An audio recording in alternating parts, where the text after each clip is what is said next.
I've been to Israel many times. The whole country's a fortress. When I first heard this story, I still had the same gut instinct that I did initially. I find this very hard to believe.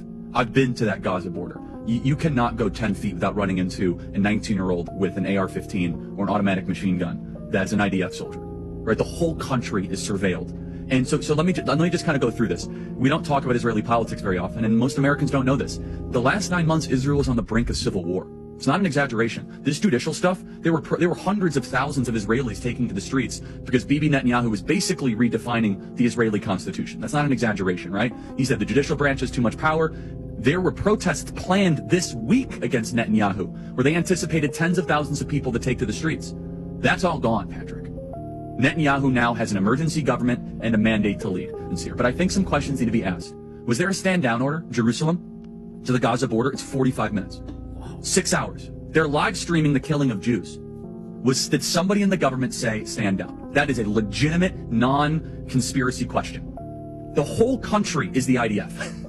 The whole country is. Yeah. And you're trying to tell me that they're going to concerts and kibbutzes and schools and by reports 6 hours. Let's say it's 3 hours. That's suspect.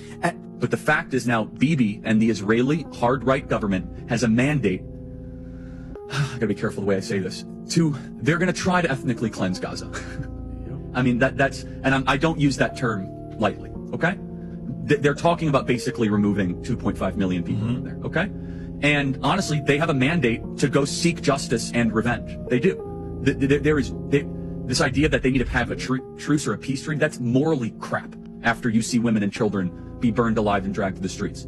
But there are some serious questions here, Patrick. And let me tell you, my pattern recognition over the last 5 years has become pretty sharp. COVID, Maui fires, Epstein. When I see a story and it doesn't click, our guts are usually right.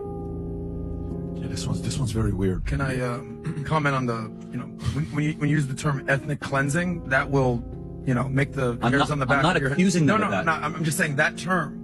I actually did some research specifically on that because that is a very slippery slope. And if you actually want to talk about what Jews and even Christians should be most fearful of, Muslims as well, is the concept of ethnic cleansing. I just want to be very sorry to interrupt. Sure. I'm saying that's what they're going to be accused of. Correct. But if there are some people in public life in Israel that, Patrick, what did your pilot guy say?